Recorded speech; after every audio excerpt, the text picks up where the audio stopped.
الحمد لله رب العالمين والصلاة والسلام على نبينا محمد وعلى آله وصحبه أجمعين أما بعد. Donc nous allons entamer l'étude d'un livre extrêmement bénéfique, celui-ci, qui est très concis, regardez, il fait à peu près une soixantaine de pages, et qui se nomme Mukhtasar al-Ta'liq al-Asna ala manzoumati asma'illahi al-husna, qu'on pourrait traduire en français par résumé de l'annotation concernant la poésie des noms d'Allah les plus beaux. Alors c'est un titre un peu rébarbatif là, il y a beaucoup de mots dans ce titre. Premièrement, il nous dit résumé, parce que l'auteur, qui est le Cheikh Mubarak Ibn Abdullah Ibn Mubarak al-Musay'id, et je pense que très peu d'entre vous le connaissent, c'est l'imam de la grande mosquée Abdullah al-Rajihi à Riyad, c'est le khatib. C'est un élève d'un des plus grands élèves de Cheikh Ibn Uthaymin, rahimahullah, qui était le Cheikh Abdullah Ibn Muhammad al-Tayyar. Et lui, c'est l'élève de Cheikh al-Tayyar. D'ailleurs, il a demandé au Cheikh de réviser son livre. Et le Cheikh lui a fait ce qu'on appelle un taqdim. Il a présenté le livre, il l'a encouragé même à publier son livre. Il lui a donné des conseils lorsqu'il le fallait. Donc, alhamdoulilah, nous savons que nous sommes entre de bonnes mains déjà. Par rapport à l'auteur. Donc, le Cheikh Mubarak al-Musay'id. Ce Cheikh Mubarak al-Musay'id, il a fait un livre qu'il a appelé At-Ta'liq al-Asna, donc un commentaire sur un poème reprenant les noms d'Allah subhanahu wa ta'ala les plus beaux. Ce livre qu'il a fait, il est en 2 tomes.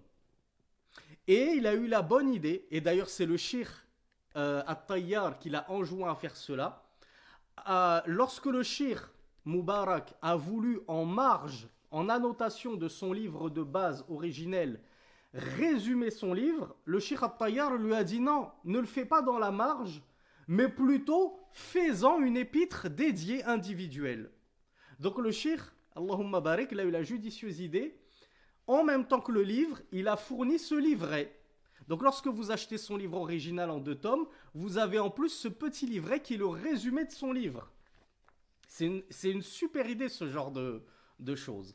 Donc nous, comme ça va être notre premier véritable cours sur les noms divins, et certes vous avez été très nombreux à me demander de faire des cours sur les noms divins. Et comme vous l'avez remarqué, depuis le début de notre da'wa, on a essayé d'y aller et de procéder comme les savants procèdent. Et on enseigne le tawhid comme les savants l'enseignent. C'est-à-dire qu'on commence d'abord par les tawhid les plus fondamentaux qui sont tawhid al-uluhiyya, wal-rububiyya. Et donc on a beaucoup travaillé tawhid al-rububiyya wal-uluhiyya dans diverses playlists comme Minhaj al-Muslim, Al-Aqida al-Tahawiyya, Al-Usul al-Thalatha, Al-Qawa'id al-Arba'a, Sittat al-Usul, et d'autres que j'ai probablement oubliés. 200 questions dans la croyance, 200 questions-réponses dans la croyance. Et bien qu'on ait déjà étudié également Tawhid al-Asma wa Sifa, ce n'est pas une nouveauté que de parler du monothéisme d'Allah dans ses noms et ses attributs, n'empêche qu'on n'en a pas dédié de séries de cours entières, exclusivement là-dessus. Et donc, j'ai voulu, pour introduire ce nouveau chapitre de ma da'wa, l'introduire par une épître courte, facilitante et facilitée, afin que ce soit un tremplin pour vous, pour ensuite développer vos connaissances dans cette branche du tawhid qui est le monothéisme d'Allah subhanahu wa ta'ala, dans ses noms et ses attributs. Déjà, si on arrive à comprendre les noms d'Allah, moi je sais qu'Allah il s'appelle Al-Jabbar, mais je sais même pas ce que ça signifie. Je sais qu'Allah il s'appelle Al-Muta'ali, mais alors ne me demandez pas la signification.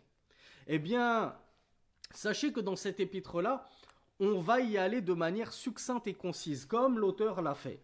On va voir de manière succincte et concise, incha'Allah, ce que veulent dire brièvement les noms d'Allah subhanahu wa ta'ala. Et ensuite, éventuellement, dans une deuxième série, une troisième série de cours portant sur les noms et les attributs d'Allah, on approfondira nos connaissances. Tout comme ceux qui me suivent depuis la première heure savent que lorsqu'on a étudié le tawhid dans Al-Uluhiyya, Al-Ibada, on n'y est pas allé de manière approfondie. On a vu des fondements, des bases, des règles générales, et ensuite à chaque fois on essaye d'approfondir et d'élargir nos connaissances. Donc voilà pourquoi, je vous le dis en introduction, on va parfois voir des noms d'Allah qui se ressemblent beaucoup. Par exemple, Al-Alim et Al-Alim, Al-Hafiz et Al-Hafiz. Il ne faudra pas venir me dire, Sami, est-ce que tu peux nous expliquer c'est quoi la différence entre les deux? Parce que je vous le dis, au cas où vous ne seriez pas au courant, la langue arabe, ce n'est pas une langue comme les autres. Ziyadatul mabna yadullu ala ziyadatil ma'ana.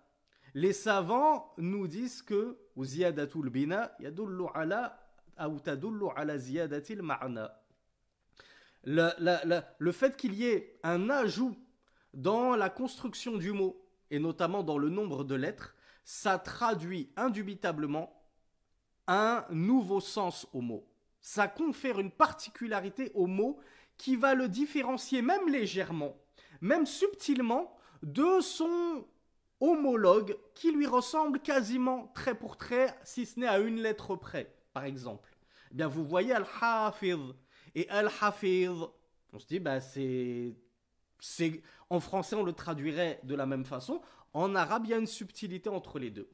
Eh bien, dans cette série, ne pensez pas qu'on va détailler toutes ces subtilités-là. Nous, déjà, il faut qu'on comprenne ce que ça veut dire.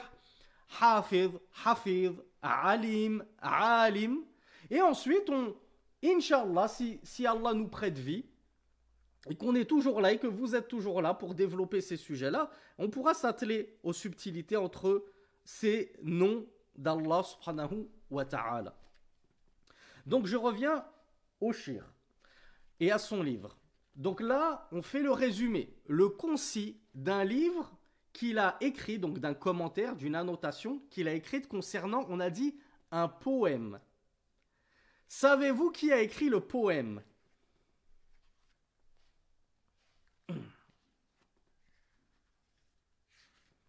Je vous pose la question parce que je vous en avais déjà parlé très brièvement. Je vais vous mettre sur la piste. Et ce n'est pas anodin si j'ai choisi ce livre. Il y a plein de raisons qui m'ont poussé à choisir ce livre. Ce poème-là, accrochez bien votre ceinture, il a été écrit par une femme. Ah oui, je sais, les frères ne vont pas être contents. Comment ça? Maintenant, le frère Sami, il est tombé aussi tellement bas que maintenant, on étudie des livres de femmes. Mais si je vous dis qui elle est, vous allez vous sentir tout petit. Cette femme, déjà, c'est un docteur.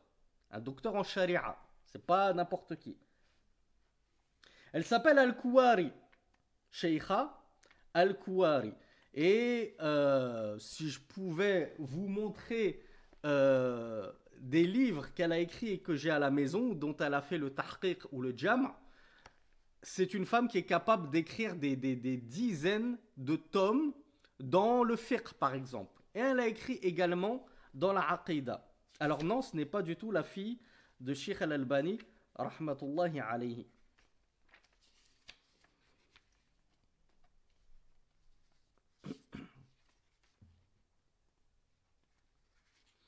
Donc elle s'appelle Kamila Al-Kouari, Hafidhaha Allah. Et si ma mémoire ne me fait pas défaut, je crois qu'elle est qatari. Elle est qatariya, d'origine qatarite. Donc c'est une professeure, docteur, vivante, hein, elle est contemporaine, et qui a fait un bien énorme. D'ailleurs, cette sheikha, elle a fait l'explication d'un livre d'Ibn Uthaymin qui traite des noms et attributs d'Allah subhanahu wa ta'ala et qui s'appelle Al-Qawa'id. Qui d'entre vous le connaît? Al-Qawa'id al-Muthla.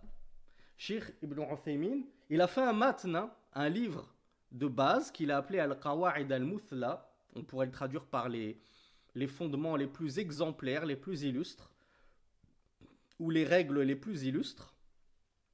Et il en a fait lui-même le sharh.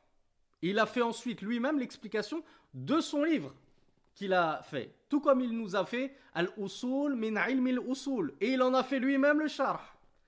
Et donc Kamila al-Kouari, hafidhahullah, elle a fait l'explication de Al-Qawa'id al-Muthla. Et qu'est-ce qu'elle a fait? Elle a eu la judicieuse idée de prendre tous les noms divins dont le cheikh Mohammed ibn Salih al-Uthaymin a fait mention dans son livre Al-Qawa'id al-Muthla. Et elle les a compilés, premièrement, puis agencés sous forme de poèmes. Alors certes, le poème, il se limite quasiment, à part l'introduction et la conclusion, à citer les noms d'Allah dans un certain ordre. Hein. Ne vous imaginez pas qu'il y a forcément un sens, une histoire derrière les vers, etc. Donc la Sheikha Kamila al-Kouari, hafidhahullah, c'est elle qui a écrit ce poème. Ce poème qui contient, à votre avis, combien de noms d'Allah Azza wa Jal? Oui, 99. Est-ce que c'est anodin ce chiffre 99? Pourquoi, à votre avis, elle en a cité 99? Alors non, et j'ai eu pas mal de mauvaises réponses. C'est pas juste ce qu'on connaît. En réalité, on en connaît plus que 99. La preuve, qu'est-ce qu'il a fait le cheikh Mubarak hafidhahullah? Il a rajouté à la fin, donc le cheikh, il a fait l'explication du poème de Sheikh al-Kouari. On est d'accord. Et à la fin, le cheikh, il a en plus rajouté des noms d'Allah qu'on ne trouve pas dans le poème, qui en comporte 99. Et ces noms en plus qu'il a rajoutés, savez-vous d'où il les a sortis de son chapeau?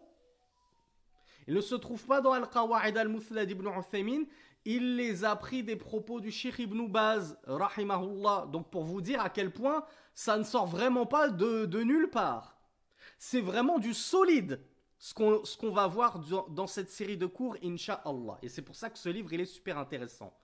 Et donc ça nous met déjà, ça répond à une question que vous auriez pu être nombreux à me poser d'entrée de jeu. Est-ce que Allah, il n'a que 99 noms divins? Eh bien non, pas du tout. Parce que déjà, rien que dans notre livre, on va en voir une centaine. Plus que 99. Et les savants, comme Cheikh Abdurrazaq al-Badr, hafidhahullah, nous expliquent que Asma'ullah ghayru mahsoura fi adadin muayyanin. L'avis le plus juste, wallahu a'lam, c'est que les noms d'Allah subhanahu wa ta'ala ne sont pas cernables et cernés par un nombre défini. On ne peut pas dire Allah il a 99 noms, Allah il a 120 noms, Allah il a 1000 noms. Il y a des savants qui ont essayé de les dénombrer, mais en réalité, l'avis le plus juste, et sur lequel reposait un grand nombre de pieux prédécesseurs, c'est que les noms d'Allah, on ne peut pas les cerner. Ils ne sont pas quantifiables et limités à un nombre défini. Donc Allah subhanahu wa ta'ala lui-même étant infini, ces noms n'ont pas de fin. Mais pourquoi on parle souvent de 99 ? On le verra dans ce livre, dans cette introduction. Donc nous avons vu l'auteur du livre que nous allons étudier. Nous avons vu l'autrice du poème. Nous avons vu la base dont est issu ce poème et qui est un livre de Cheikh Ibn Uthaymin, rahimahullah. Et le Cheikh nous explique, le Cheikh Mubarak, il nous explique que pour travailler son explication et son annotation à ce poème, il s'est aidé de plusieurs livres, ouvrages traitant des noms et attributs d'Allah. Et vous allez voir encore une fois que c'est du très solide. Premier ouvrage sur lequel il s'est appuyé, c'est le tafsir des noms et attributs d'Allah subhanahu wa ta'ala, en tout cas des noms divins, qu'on a fait le cheikh Abdurrahman ibn Sa'di. Qui connaît Abdurrahman ibn Sa'di?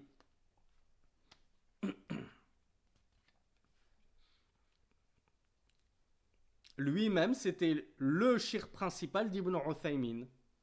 Et d'autres savants comme Sheikh al-Bassam, Sheikh Ibn Aqil, c'était l'un des shirs, c'était le shir des chouyours, de nos chouyours contemporains.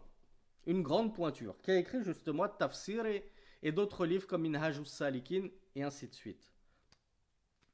Il s'est également appuyé sur le livre que certains d'entre vous connaissent probablement de Cheikh Abdurrazaq al-Badr sur Al-Asma ul-Husna, Fiqh al-Asma il-Husna, la bonne compréhension, ou la compréhension pointue des noms divins de Abdurrazaq al-Badr, qui est le fils de Cheikh Abdul Muhsin al-Abbad. Il s'est appuyé sur un livre qui s'appelle An-Nahjul Asma fi Sharhi Asma Illahi al-Husna d'un docteur que vous ne connaissez très certainement pas et qui s'appelle Mohammed al-Hamoud al-Najdi et dont le livre n'a été autre que sa thèse de doctorat. Et vous savez qui a conseillé ce livre-là de Cheikh Mohammed al-Hamoud al-Najdi, An-Nahjul Asma fi Sharhi Asma Illahi al-Husna, ce n'est autre que Cheikh Salih al-Usaymi.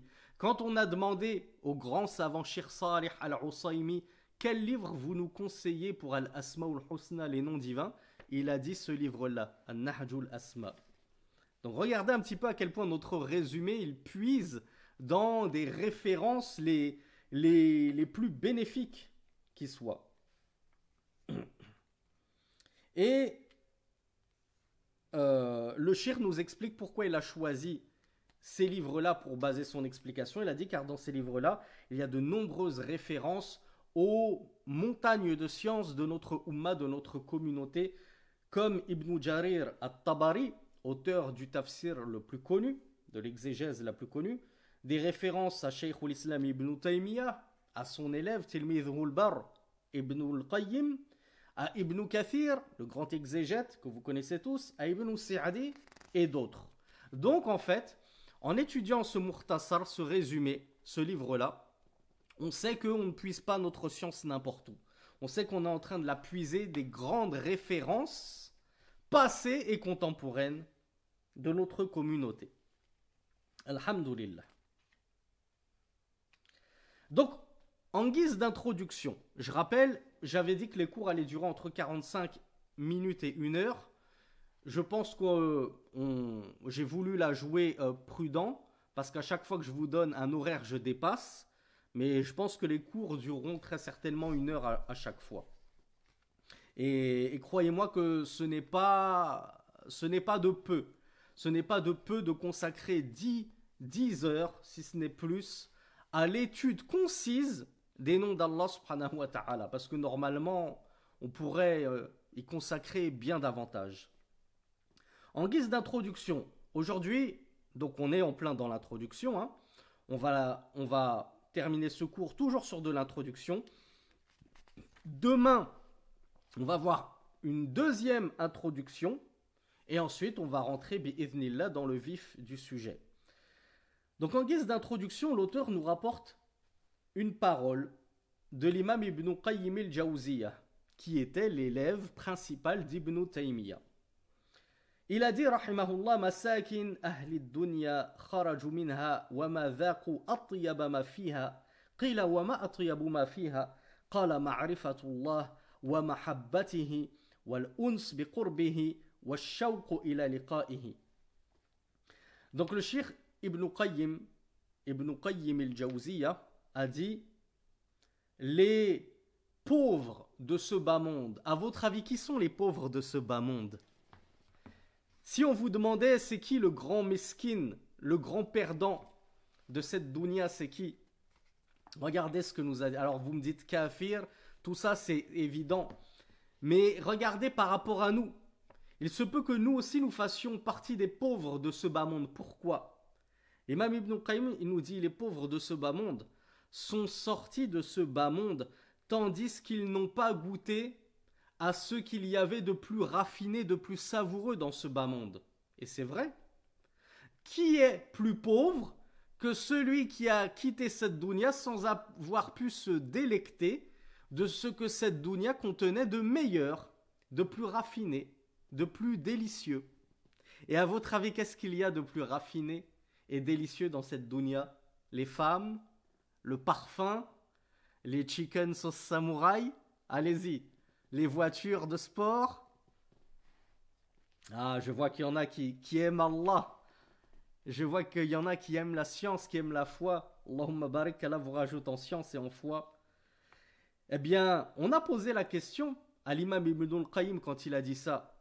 Et quoi donc, qu'est-ce donc que ce qu'il y a de plus raffiné, de meilleur dans ce bas monde? Il a dit ma'rifatullah, la connaissance d'Allah, wa mahabbatuhu, et son amour, wal unsu bi qurbihi, et le fait d'arriver à ressentir sa proximité. Vous savez qu'Allah est plus proche de nous que notre veine, que ne l'est notre veine jugulaire. Bien sûr, pas une proximité physique. Allah n'est pas sur terre mélangé à sa création, mais il est proche de nous par sa science qui cerne toutes choses.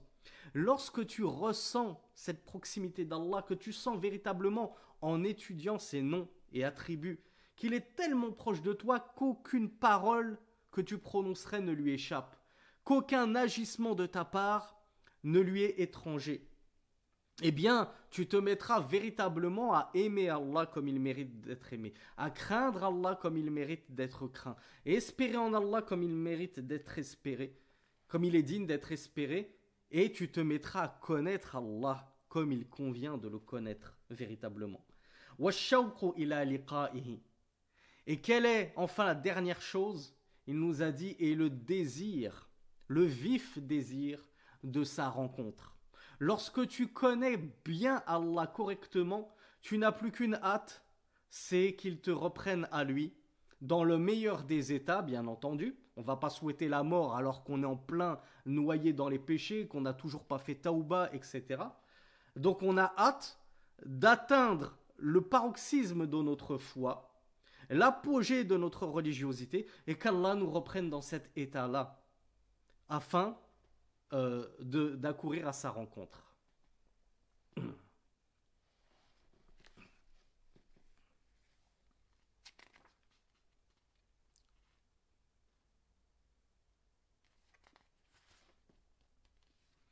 ومعرفة أسماء الله الحسنى تدعو إلى محبته وخشيته وخوفه ورجائه ومراقبته وإخلاص العمل له وتعلق القلب به سبحانه وتعالى وزيادة الإيمان والفوز بالجنان.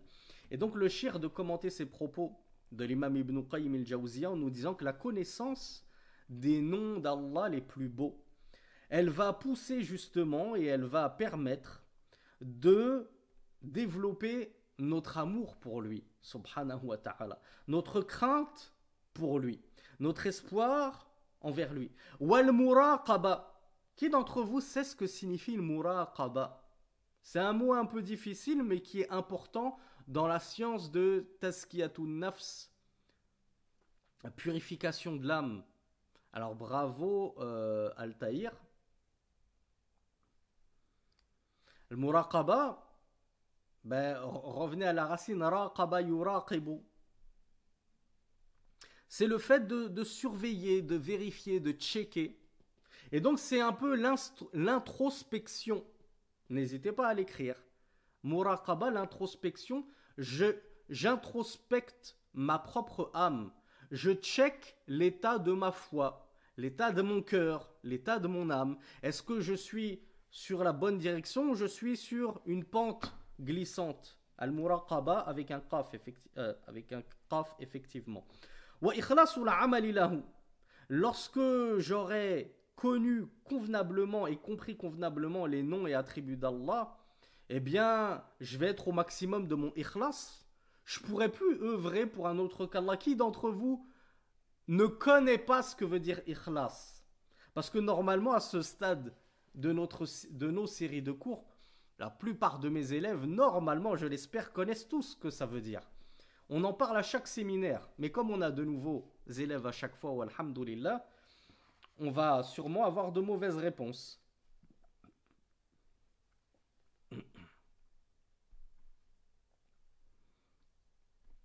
Alors bravo, beaucoup de bonnes réponses et je n'en attendais pas moins. Al-Ikhlas, l'exclusivité du culte qui est voué en toute exclusivité à Allah. Et donc on peut traduire par la pureté de ton culte voué exclusivement à Allah subhanahu wa ta'ala. Culte purifié de quoi? Ben de toute association, justement. Donc, bien connaître les noms d'Allah subhanahu wa ta'ala, ça va me permettre d'atteindre la complétion de l'ikhlas. Mon ikhlas, ma purification, la purification de mon culte sera totale et complète. Il n'y aura pas une goutte d'association, pas même d'association mineure, comme par exemple Ar-Riya. À quoi ça sert d'œuvrer pour les autres lorsque je sais que Allah, c'est lui Al-Hasib, c'est lui qui est celui qui va me dresser mes comptes. C'est pas mon père, c'est pas ma mère, c'est pas mon prof, c'est pas ma femme, c'est pas mon cheikh, et ainsi de suite. C'est à Allah que je rendrai des comptes seul. Donc, pourquoi œuvrer pour un autre que lui? Et donc, mon cœur va s'accrocher fermement à Allah subhanahu wa ta'ala après l'avoir connu convenablement. Et ça va donc engendrer en moi une augmentation de la foi et la réussite et le succès dans ma vie. Combien n'avons-nous pas de frères et sœurs désespérés qui se plaignent de manque de foi, qui se plaignent que tout va mal dans leur vie, qui nous demandent des adresses de bons psychologues. Elle est là l'adresse de ton psychologue. Bon, malheureusement, ce psychologue, il ne parle qu'arabe. Il va falloir que tu te mettes à la langue arabe. Hein. C'est un conseil que je ne cesserai de vous donner.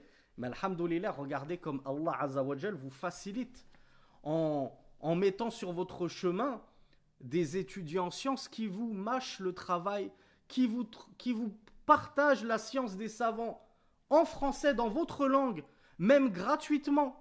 Qui a encore des excuses en 2024? Vous allez me dire, non, mais c'est pas vrai, lui, il fait payer sa formation sur la prière 500 €. Ouais, mais à toi aussi de ne pas confier tes oreilles à n'importe qui. À toi de faire attention chez qui tu prends la science. Si tu veux la prendre de charlatan, ben oui, forcément que tu vas rester dans un état d'égarement, et pire encore, que tu ne vas faire que sombrer dans les méandres et la déchéance de l'hérésie et de l'égarement.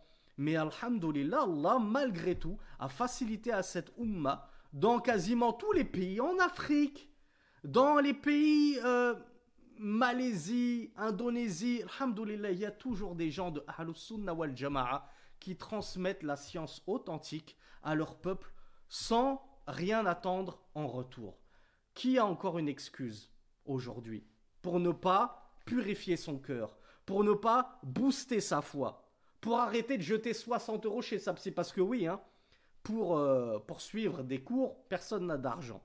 Mais pour mettre 60 € dans une heure de psy au téléphone, où tu sais même pas si elle t'écoute vraiment, peut-être que la dame, elle cuisine, oui, c'est bien, continuez. Et elle prépare son petit potage. Là, on a tous beaucoup d'argent pour la jeter en calmant, antidépresseur, anxiolytique et compagnie. Ceci étant dit, on passe à la deuxième partie de notre introduction. Le shir nous dit qu'il a été rapporté concernant le mérite de cerner al-Ihsa 99 noms d'Allah subhanahu wa ta'ala, de nombreux hadiths. Alors, on l'a vu, je vous ai posé la question en introduction, pourquoi 99? En plus, dans un hadith, on voit 99 sans moins 1, pour vraiment accentuer le fait qu'il faut qu'on essaye de cerner, et on va voir ce que signifie cerner, plus exhaustivement, 99 noms d'Allah subhanahu wa ta'ala. Est-ce qu'il y en a 99? On a vu non, il y en a même plus que cela. Et on a même vu qu'il y en a tellement qu'en fait, ils ne sont pas dénombrables. Ils ne sont pas quantifiables par un chiffre bien précis. Eh bien, celui-là qui aura cerné 99 noms, il aura une récompense immense. Voilà pourquoi les savants de toute époque se sont attelés d'essayer de regrouper les noms d'Allah subhanahu wa ta'ala pour aboutir à 99. Et il y en a qui ont tellement poussé le regroupement loin, qu'ils ont bien dépassé le chiffre 99. Et vous allez voir par exemple que certains vont dire que parmi les noms d'Allah subhanahu wa ta'ala, il y a Maliki Yawmiddin. C'est quoi ça, Maliki Yawmiddin? Ça vous dit quelque chose? Maliki Yawmiddin, vous êtes censé le réciter 17 fois par jour, non? Le maître du jour de la résurrection. Al-Malik, c'est le maître, le possesseur, celui qui possède. Donc ils ont dit Maliki Yawmiddin, ça fait partie des noms d'Allah subhanahu wa ta'ala. Ben vous le verrez quand on va étudier ce poème. Ben le Cheikh Ibn Uthaymin, rahimahullah, il n'a pas mis Maliki Yawmiddin parmi les 99 noms d'Allah subhanahu wa ta'ala que lui a compilé. D'accord, mais est-ce qu'on peut dire que Malik, juste Malik, Al-Malik, le possesseur, est-ce qu'on peut dire que c'est un des noms d'Allah subhanahu wa ta'ala, Al-Malik? Alors vous me dites tous oui. Eh bien, cher Salih Al-Usaymi, ne confondez pas Salih Al-Usaymi avec un sad, avec Muhammad ibn Salih Al-Uthaymin, avec un fa. Donc, cher Salih Al-Usaymi a dit que Malik, Al-Malik, ce n'est pas de manière établie, rapporté en tant que nom divin.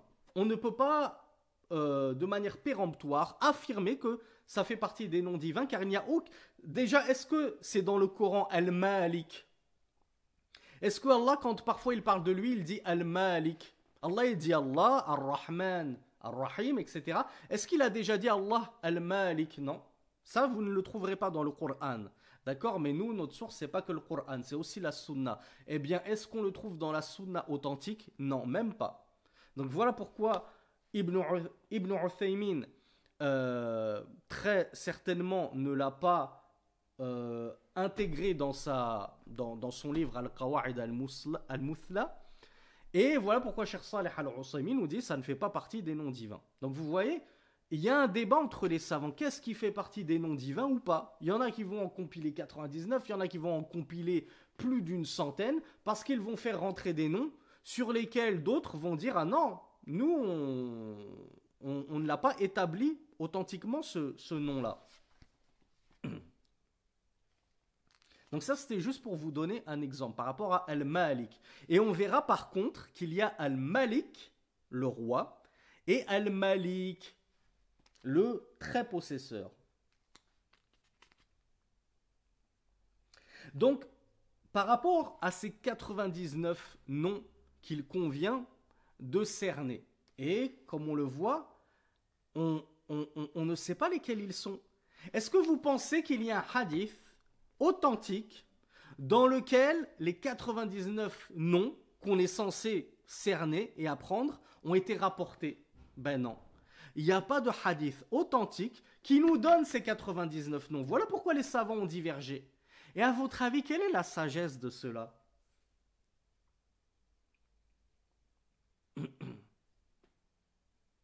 Bah oui, c'est ça, Merdi.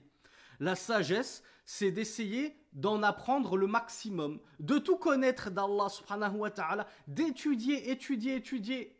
Moi, par exemple, imaginez-vous que dans le Coran, en lisant le Coran, j'ai réussi à en trouver à peu près une trentaine, quarantaine. Je me dis, mince, il m'en manque pas mal là pour atteindre les 99. Ben, je vais étudier dans la Sunna. Imaginez que après avoir étudié Sahih Bukhari ou avoir étudié au pied de Cheikh Intel, je suis arrivé à 80. Je me dis, mince, il m'en manque encore 19. Donc je vais étudier un autre livre ou au pied d'un autre cheikh. Jusqu'à étudier tellement qu'au final, je dis, waouh, mais en fait, j'ai une compilation de noms d'Allah, j'en ai même carrément 130.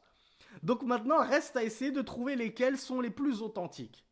Donc ça nous pousse justement à augmenter en science. Et savez-vous quelle est la seule chose qu'Allah Azza wa Jal a enjoint son prophète à demander en termes d'augmentation?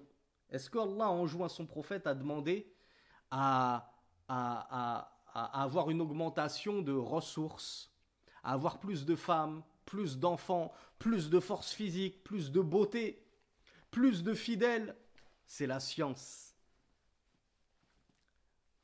C'est la science. Et dit, Seigneur, augmente-moi en science. Rabbi zidni ilma.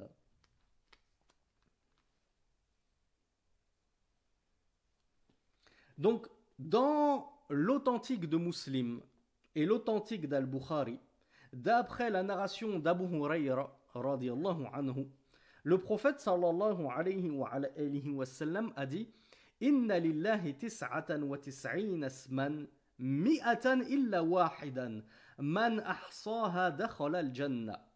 Est-ce que vous attendez une récompense plus grande que ça? Certes, Allah possède 99 noms, 100 moins 1. Ah là, on se dit, ah ouais, en fait, c'est 99 pile alors, parce qu'il a même précisé 100 moins 1. Quiconque les cerne entrera au paradis. Bon, déjà, on en voit la récompense. Est-ce qu'il y a une récompense plus illustre que d'avoir le paradis? Comment est-ce qu'il faut comprendre? Certes, Allah a 99 noms, 100 moins 1.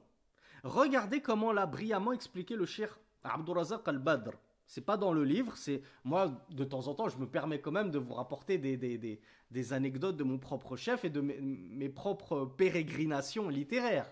Sinon ça sert à rien, je traduis le livre à l'écrit et puis c'est tout. Il n'y a pas besoin de faire des séries de cours si on ne développe pas non plus les livres étudiés. Cheikh Abdurrazaq al-Badr nous dit, imaginez que je vous dis, j'ai 99 € que je destine à la sadaqa. Est-ce que je destine en aumône? Est-ce que lorsque je te dis j'ai 99 € que je destine en euros, tout de suite, forcément, on ne peut comprendre de mes propos que j'ai pas un centime de plus? C'est-à-dire qu'après avoir donné mes 99 € en sadaqa, il me restera plus rien. Même pas 1 € pour m'acheter une bouteille d'eau. Ben non. Je comprends pas forcément ça. Certains pourraient le comprendre, effectivement.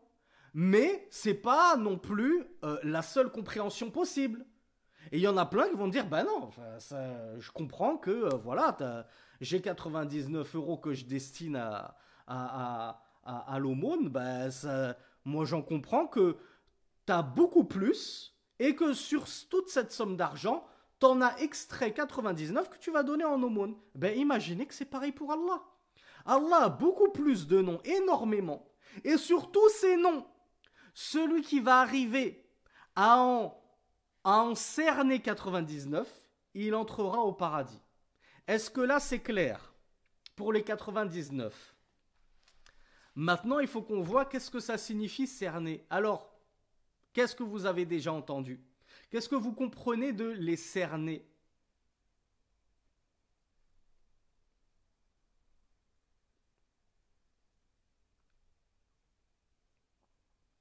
Alors, il y a Bakary qui me dit œuvrer avec. Déjà, c'est une bonne réponse. Mour me dit les connaître. C'était la première chose, la base. Donc, Nouraï nous dit les apprendre, les mémoriser, les mettre en pratique. C'est juste. Alors, Bintami nous dit quelque chose de très joli. Elle nous dit vivre en fonction de. C'est très joli. C'est très joliment dit. Pour dire œuvrer par. Mais j'aime le terme qu'elle emploie, le fait de vivre. Moi, je vous le dis toujours. Votre ibada, et je vous en parle souvent dans le vikr et la prière, faut la vivre, faut la ressentir. Ressentez que vous êtes en train d'adorer Allah subhanahu wa ta'ala. Ressentez que vous êtes en train de l'évoquer. Ressentez que ce que vous êtes en train de faire, c'est une adoration. Vous êtes en train d'adorer votre Seigneur subhanallah à une ère, à une époque où les gens n'adorent plus Allah. Ils se sont tous détournés de lui. Nous, on est en prière, on fait partie de ces rares élus. Hein, contrairement aux sionistes qui pensent être le peuple élu. Mais en réalité, c'est nous les élus d'Allah. Allah leur a enlevé cette élection, cet état de, comment on dit, oui, il a pris d'autres élus. Comme à chaque fois qu'un peuple transgresse, il les remplace par meilleurs qu'eux. Eh bien, nous qui sommes maintenant les élus d'Allah subhanahu wa ta'ala et les seuls, et quand je dis nous, c'est pas nous qui sommes dans cette série de cours nommément parlant. Nous les musulmans de façon générale, nous les croyants, nous sommes les seuls promis au paradis à cette époque. eh bien nous adorons Allah et on ne le remarque même pas, on ne le ressent même pas. On est en prière, dans la plus grande des adorations après le monothéisme, et on ne la vit pas, on est ailleurs. On est comme la psy en train de faire son potage, son bouillon, pendant qu'elle parle au téléphone à ses clients. Donc qu'est-ce qu'il nous dit, le shir? Il nous dit, قال الإمام النووي رحمه الله. Alors j'ai lu la deuxième version du hadith. في رواية لله 99 اسما 100 إلا واحدا لا يحفظها أحد إلا دخل الجنة وهو وتر يحب الوتر. Donc dans la deuxième version, on trouve Allah possède 99 noms, 100 moins 1. Nul ne les mémorise. Donc là, on a une version avec la mémorisation. Nul ne les mémorise sans qu'il n'entre au paradis. Et il est impair, witr, Allah est impair, c'est-à-dire qu'il est unique, et il aime l'impair. Il aime les choses impaires. L'imam al-Nawawi a dit واتفق العلماء على أن هذا الحديث ليس فيه حصر لأسمائه سبحانه وتعالى فليس معناه أنه ليس له أسماء غير هذه 99 وإنما مقصود الحديث أن هذه 99 من أحصاها دخل الجنة. L'imam al-Nawawi nous dit la même chose que nos savants contemporains. Ce n'est pas une invention des savants contemporains d'Arabie. L'imam al-Nawawi disait déjà à son époque, les savants sont unanimes. Donc il y a carrément une unanimité des savants concernant cette compréhension que nous apportons de ce nombre spécifique des 99. Les savants sont unanimes que ce hadith n'est pas une restriction du nombre des noms d'Allah au chiffre 99, mais plutôt et qu'il n'y aurait pas d'autres noms autres que 99, mais plutôt le sens de ce hadith, c'est que celui qui cernera 99 noms d'Allah entrera au paradis. وأما معنى إحصائها وحفظها فمعناه كما ذكره مجموعة من المحقق من أهل العلم حفظها وفهم معناها والعمل بمقتضاها ودعاء الله بها. Et ce quatrième, je ne sais pas si je l'ai vu. Peut-être que ça a défilé trop vite et que j'ai pas vu quelqu'un me le dire. Je vais regarder quand même brièvement. Ah si, il y avait Hafsa. Bravo Hafsa qui m'avait apporté le dernier. Bravo Mehdi aussi qui me l'avait apporté ce dernier. Bravo Sonia qui m'avait apporté le dernier. Donc le shir nous dit, quant au sens de man ahsaha, celui qui cerne les 99 noms d'Allah, il va rentrer au paradis. Alors c'est quoi ce cernement? En quoi il consiste? Premièrement, comme vous êtes nombreux à me l'avoir dit, c'est le fait de les mémoriser. Il faut déjà les apprendre par cœur. Ah ouais, c'est bien de les connaître. J'ai fait une série de cours, tatati, tatata, maintenant je sais ce que ça veut dire. Mais si je te prends à froid comme ça dans 3 semaines, sur les noms, je te dis vas-y, récite-moi 99, tu serais capable de m'en citer que 80, ce qui est déjà pas mal.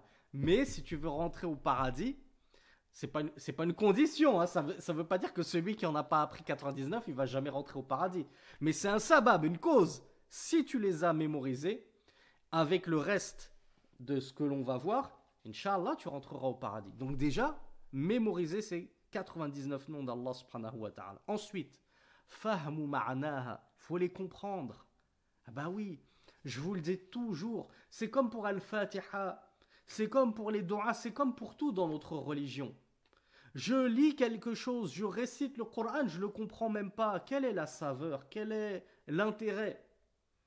Alors bien sûr, c'est toujours bien de lire le Coran, même lorsqu'on ne le comprend pas. On l'a vu dans des cours précédents. Tu auras quand même la récompense. Et si tu le lis en arabe, tu auras quand même la récompense des 10 hasanat pour chaque lettre du Coran lu. Quand bien même tu n'as rien compris.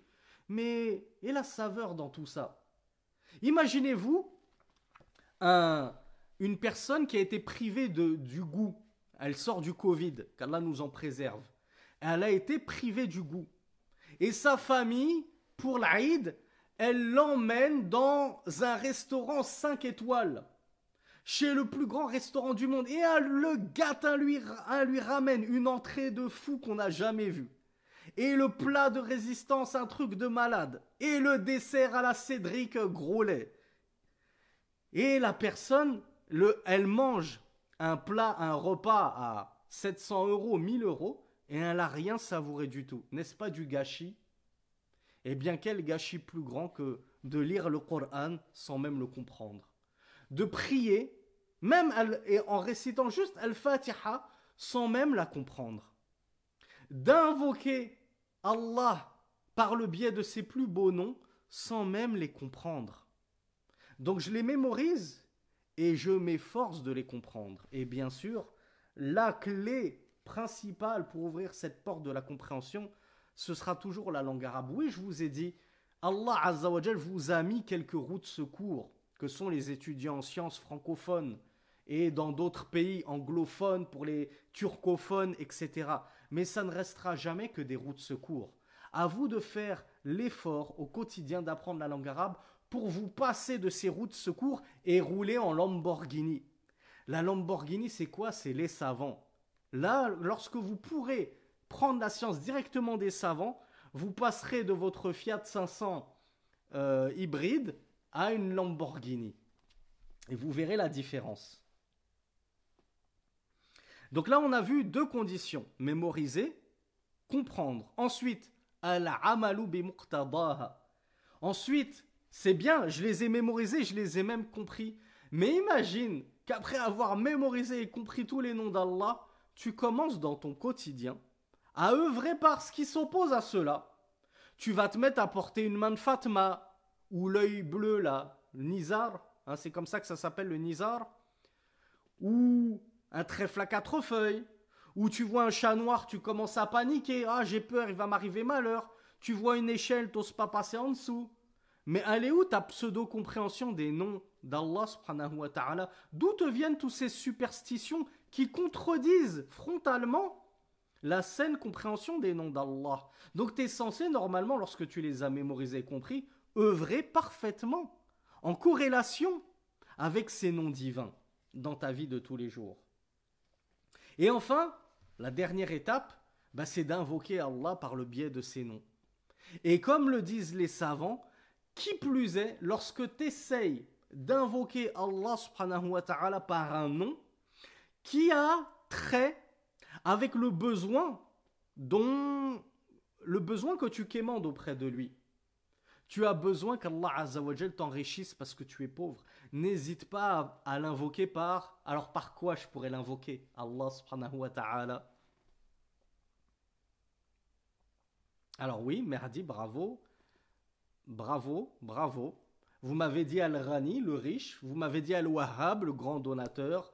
Vous m'avez dit, qu'est-ce qu'on m'avait dit? Ar-Razaq, le grand pourvoyeur à la subsistance. On pourrait dire aussi Al-Malik, le roi. Le roi, c'est celui qui possède tout en l'occurrence. Donc, regardez, lorsque vous avez besoin de quelque chose, vous pouvez invoquer Allah par n'importe quel nom. Et dont le nom suprême qui est Allah, déjà. Vous pouvez l'invoquer par Ar-Rahman Ar-Rahim, même si vous avez besoin d'une augmentation de salaire ou quelque chose comme ça. Mais c'est encore mieux, justement, de l'invoquer avec des noms spécifiques à ta demande. Et comment pouvoir le faire si tu ne les connais pas, ces noms-là? Si tu ne les as pas mémorisés, si tu ne sais même pas ce qu'ils veulent dire. Donc le fait de les mémoriser, de les comprendre, et de les vivre, et de les ressentir dans ton quotidien, ça te permet de mieux invoquer Allah subhanahu wa ta'ala. Et donc tu seras encore plus susceptible d'être exaucé par Allah subhanahu wa ta'ala. L'imam Ibn Qayyim al-Jawziyya, rahimahullah, a dit concernant ihsa ou asma'illah, le fait de cerner les noms d'Allah. Il a dit cela comporte des niveaux. Le premier niveau, al-martabatul oula, ihsa ou al-fadhiha wa adduha. Pardonnez-moi. Premier niveau de cerner les noms d'Allah, c'est déjà d'en cerner les termes, le terme, les lettres. Hein, donc j'apprends le nom tel qu'il est écrit et j'en apprends le nombre adéquat, 99 et même plus, pourquoi pas. Deuxième niveau, fahmu ma'aniha wa madluliha. Deuxième niveau, c'est de bien comprendre leur sens, leur signification, ce qu'ils indiquent. والثالثة دعاؤه بها كما قال الله تعالى ولله الأسماء الحسنى فادعوه بها comme dans la sourate Al-A'raf verset 80. Troisième niveau, c'est le fait d'invoquer Allah subhanahu wa ta'ala par le biais de ces noms que tu as appris et compris. Comme Allah azza wa jal nous le dit dans le Coran, sourate Al-A'raf, verset 80. Allah nous dit, et à Allah appartiennent les plus beaux noms. Alors, invoquez-le par leur biais. Invoquez-le, donc pas juste par Allah, pas juste par Ya Hayyu Ya Qayyum, et c'est très bien de le faire, mais si tu peux varier, c'est encore meilleur. Et en variant, et en usant dans ta vie de tous les jours, de tous les noms d'Allah subhanahu wa ta'ala qu'on connaît, qui sont authentiquement établis, eh bien tu auras obtempéré à cet enjoignement divin, à cette ordonnance divine qui nous demande de l'invoquer par le biais de ces noms. Et quant à l'invocation d'Allah subhanahu wa ta'ala par ces noms divins, et on va clore notre cours d'aujourd'hui là-dessus, il y a deux étapes, à votre avis, ou plutôt il y a deux catégories. Qui d'entre vous hume et voit venir ces deux catégories de dua? Alors oui, je pense que Bint Amin a la bonne réponse. Elle me dit le louer et demander, oui c'est ça.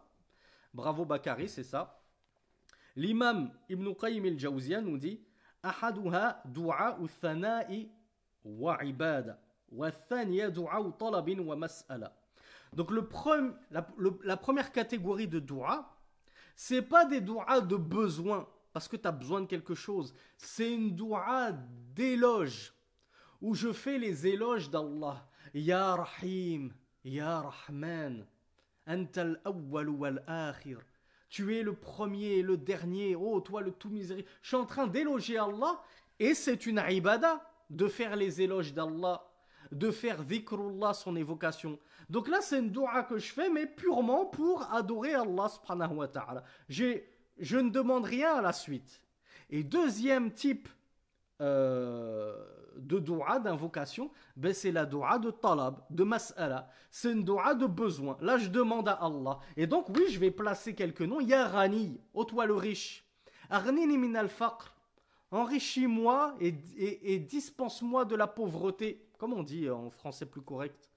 Enrichis-moi contre la pauvreté. Ya Razzaq, rzuqni awladan salihin. Ô toi le grand pourvoyeur à la subsistance, donne-moi des enfants pieux, vertueux. Donc, lorsqu'Allah Azza wa Jal nous demande de l'invoquer par ses noms les plus beaux, l'imam Ibn Qayyim al-Jawziyya nous dit cela renferme les deux types de dua. Je l'invoque par ses noms les plus beaux par adoration et par éloge, et je l'invoque par ses noms les plus beaux lorsque j'ai besoin de lui et que je souhaite lui soumettre une requête, une demande. هذا والله أعلم وصل اللهم على نبينا محمد سبحانك اللهم وبحمدك أشهد أن لا إله إلا أنت أستغفرك وأتوب إليك.